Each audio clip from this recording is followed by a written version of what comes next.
ಇಂದು ಅಮೃತ ಸಿದ್ಧಿ ಯೋಗ. ಈ ರಾಶಿಗೆ ಬಂಪರ್ ಲಾಟರಿ ಸಂಪತ್ತು. ಅಮೃತ ಸಿದ್ಧಿ ಯೋಗ ಅತ್ಯಂತ ಶುಭ. ಇದು ದೀರ್ಘಾವಧಿಯ ಯಶಸ್ಸನ್ನು ತರುತ್ತದೆ. ಮೇಷರಾಶಿ. ಯೋಜನೆಗಳಂತೆ ಕೆಲಸಗಳು ಮುಂದುವರಿಯುತ್ತವೆ. ಮಾರ್ಚ್ 20, 2026 ನಿಮಗೆ ಸ್ಮರಣೀಯ ದಿನವಾಗಿರುತ್ತದೆ. ಇದಲ್ಲದೆ ನಿಮ್ಮ ಆರೋಗ್ಯವು ಸುಧಾರಿಸುತ್ತದೆ ಮತ್ತು ಔಷಧಿಗಳ ವೆಚ್ಚದಿಂದ ನೀವು ಮುಕ್ತರಾಗುತ್ತೀರಿ. ವೃಷಭ ರಾಶಿ. ಮಾರ್ಚ್ 20, 2026 ವಾಹನ ಖರೀದಿಸುವ ಸಾಧ್ಯತೆಗಳಿವೆ. ಆದಾಗ್ಯೂ ಹೊಸ ನಿರ್ಣಯಗಳೊಂದಿಗೆ ದಿನವನ್ನು ಪ್ರಾರಂಭಿಸುವುದು ಒಳ್ಳೆಯದು. ಅವಿವಾಹಿತರಿಗೆ ಸೂಕ್ತ ಜೋಡಿ ಸಿಗುವ ಸಾಧ್ಯತೆ ಕಡಿಮೆ ಎಂಬುದು ಗಮನಿಸಬೇಕು. ಮಿಥುನ ರಾಶಿ. ಕೆಲಸ ಉದ್ಯಮಿಗಳಿಂದ ಲಾಭಗಳು ಅಸಂಭವ. ಈ ಸಮಯದಲ್ಲಿ ಸಾಧ್ಯವಾದಷ್ಟು ಹಣವನ್ನು ಉಳಿಸಲು ಪ್ರಯತ್ನಿಸಿ, ಏಕೆಂದರೆ ಕಷ್ಟದ ಸಮಯದಲ್ಲಿ ಉಳಿತಾಯವು ಸಹಾಯವಾಗಿರುತ್ತದೆ. ಮಧ್ಯಾಹ್ನದವರೆಗೆ ಆರೋಗ್ಯವು ಸಾಮಾನ್ಯವಾಗಿರುತ್ತದೆ. ಕರ್ಕಾಟಕ ರಾಶಿ. ಚೈತ್ರ ನವರಾತ್ರಿಯ 2ನೇ ದಿನದಂದು 2026 ಅವಿವಾಹಿತರಿಗೆ ಸೂಕ್ತ ಸಂಗಾತಿ ಸಿಗುವ ಸಾಧ್ಯತೆ ಇದೆ. ನಿಮ್ಮ ತಂದೆ ಅಸ್ತವ್ಯಸ್ತರಾಗಿದ್ದರೆ ಅವರಿಗೆ ಸೂಕ್ತ ಚಿಕಿತ್ಸೆ ದೊರೆಯುತ್ತದೆ. ಅವರು ಮೊದಲಿಗಿಂತ ಹೆಚ್ಚು ಆರೋಗ್ಯವಂತರು ಮತ್ತು ಫಿಟ್ ಆಗಿರುತ್ತಾರೆ. ನಿಮ್ಮ ತಾಯಿ ಕೂಡ ಈ ದಿನ ಸಂತೋಷವಾಗಿರುತ್ತಾರೆ. ಸಿಂಹರಾಶಿ. ದಿನವಿಡೀ ನಿಮ್ಮ ಹೆತ್ತವರ ಆರೋಗ್ಯದ ಬಗ್ಗೆ ಕಾಳಜಿ ವಹಿಸುವುದು ಉತ್ತಮ. ಆದಾಗ್ಯೂ ಆರ್ಥಿಕ ಲಾಭ ಅಥವಾ ಹಳೆಯ ಹಣದ ಚೇತರಿಕೆಯ ಸಾಧ್ಯತೆಗಳಿಲ್ಲ. ಈ ದಿನ ಯಾರಿಂದಲೂ ಏನನ್ನೂ ನಿರೀಕ್ಷಿಸುವುದನ್ನು ತಪ್ಪಿಸಿ. ಇದಲ್ಲದಿದ್ದರೆ ನಿಮ್ಮ ಕೆಲಸ ಅಪೂರ್ಣವಾಗಿ ಉಳಿಯುತ್ತದೆ. ಕನ್ಯಾ ರಾಶಿ. ನಿಮ್ಮ ವೃತ್ತಿಜೀವನದ ಬಗ್ಗೆ ನೀವು ನಿರಾಶೆಗೊಳ್ಳುವಿರಿ. ಕೆಲಸವು ಸಮಯಕ್ಕೆ ಸರಿಯಾಗಿ ಪೂರ್ಣಗೊಳ್ಳುವುದಿಲ್ಲ ಮತ್ತು ಹಿಂದಿನ ತಪ್ಪುಗಳು ಒತ್ತಡಕ್ಕೆ ಕಾರಣವಾಗಬಹುದು. ಇದಲ್ಲದೆ ನಿಮ್ಮ ಕೈಯಲ್ಲಿ ನೋವು ಅನುಭವಿಸುವಿರಿ.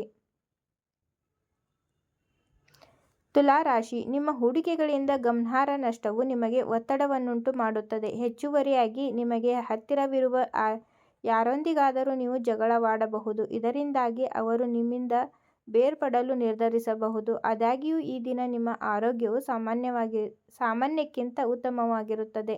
ವೃಶ್ಚಿಕ ರಾಶಿ. ಚೈತ್ರ ನವರಾತ್ರಿಯ 2ನೇ ದಿನದಂದು 2026 ದುರ್ಗಾದೇವಿಯ ಆಶೀರ್ವಾದದ ಮೂಲಕ ಅವಿವಾಹಿತರು ತಮ್ಮ ಆತ್ಮ ಸಂಗಾತಿಯನ್ನು ಕಂಡುಕೊಳ್ಳಬಹುದು. ಇದಲ್ಲದೆ ಆರ್ಥಿಕ ಲಾಭ ಮತ್ತು ಹೊಸ ಆಸ್ತಿಯಲ್ಲಿ ಹೂಡಿಕೆ ಮಾಡುವ ಸಾಧ್ಯತೆಗಳು ಇವೆ. ಧನು ರಾಶಿ. ಹೊಸ ಸ್ಥಳಕ್ಕೆ ಸ್ಥಳಾಂತರಗೊಳ್ಳಲು ಇದು ಶುಭ ದಿನ. ಪ್ರಭಾವಿ ವ್ಯಕ್ತಿಗಳಿಂದ ದೂರವಿರಿ, ಏಕೆಂದರೆ ಅವರು ನಿಮ್ಮ ಕೆಲಸವನ್ನು ಹಾಳು ಮಾಡಬಹುದು. ಅಲ್ಲದೆ ಸಾಧ್ಯವಾದಷ್ಟು ಕಡಿಮೆ ಮಾತನಾಡಿ ಮತ್ತು ಸಂಘರ್ಷಗಳನ್ನು ತಪ್ಪಿಸಿ. ಮಕರ ಸಂಕ್ರಾಂತಿಯ ಮನೆಯಲ್ಲಿ ಹಳೆಯ ಜಗಳಗಳು ಮತ್ತೆ ಹುಟ್ಟಿಕೊಳ್ಳಬಹುದು. ಇದು ನಿಮಗೆ ಹೆಚ್ಚಿನ ತೊಂದರೆಯನ್ನುಂಟು ಮಾಡುತ್ತದೆ. ಇದಲ್ಲದೆ ನಿಮ್ಮ ಶತ್ರುಗಳು ಸಹ ನಿಮ್ಮನ್ನು ಹೊಗಳುವಂತೆ ಮಾಡುವ ಮಹತ್ವದ ಕೆಲಸವನ್ನು ನೀವು ಸಾಧಿಸುವಿರಿ. ಆದಾಗ್ಯೂ ಮಾರ್ಚ್ 20, 2026 ಆರ್ಥಿಕ ಲಾಭಗಳು ಅಸಂಭವ. ಕುಂಭ ರಾಶಿ. ನೀವು ಯಾರಿಂದಲಾದರೂ ಹಣವನ್ನು ಎರವಲು ಪಡೆದಿದ್ದರೆ ಅವರು ನಿಮಗೆ ಕಿರುಕುಳ ನೀಡಲು ತಮ್ಮ ಕೈಲಾದಷ್ಟು ಪ್ರಯತ್ನಿಸುತ್ತಾರೆ. ಈ ದಿನ ನಿಮಗೆ ಮನೆಗೆ ಬಾಹ್ಯ ವಿವಾದಗಳನ್ನು ತರುವುದನ್ನು ತಪ್ಪಿಸುವುದು ಉತ್ತಮ. ಅಲ್ಲದೆ ನಿಮ್ಮ ತಾಯಿಗೆ ಒತ್ತಡವನ್ನುಂಟು ಮಾಡುವುದನ್ನು ತಪ್ಪಿಸಿ, ಅಂದರೆ ಅವರನ್ನು ಅಸಮಾಧಾನಗೊಳಿಸುವ ಯಾವುದನ್ನೂ ಮಾಡಬೇಡಿ. ಮೀನ ರಾಶಿ.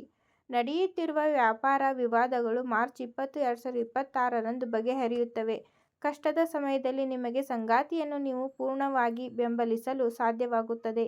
ಇದಲ್ಲದೆ ಮನೆಯಲ್ಲಿ ನಡೆಯುತ್ತಿರುವ ಸಂಘರ್ಷಣೆಗಳು ಕೊನೆಗೊಳ್ಳುತ್ತವೆ. ನಿಮ್ಮ ಯಾವುದೇ ಸಮಸ್ಯೆಗಳಿಗೆ ಗುಪ್ತ ಕಠಿಣ ಸಮಸ್ಯೆಗಳಿಗೆ ಕೆಲವೇ ಗಂಟೆಗಳಲ್ಲಿ ಅಂತಿಮ ಪರಿಹಾರ ಮಾಡಿಕೊಡುತ್ತಾರೆ. ನಿಮ್ಮ ಸಮಸ್ಯೆಗಳಿಗೆ ನಮ್ಮ ಗುರೂಜಿಯವರಿಗೆ ಕರೆ ಮಾಡಿ.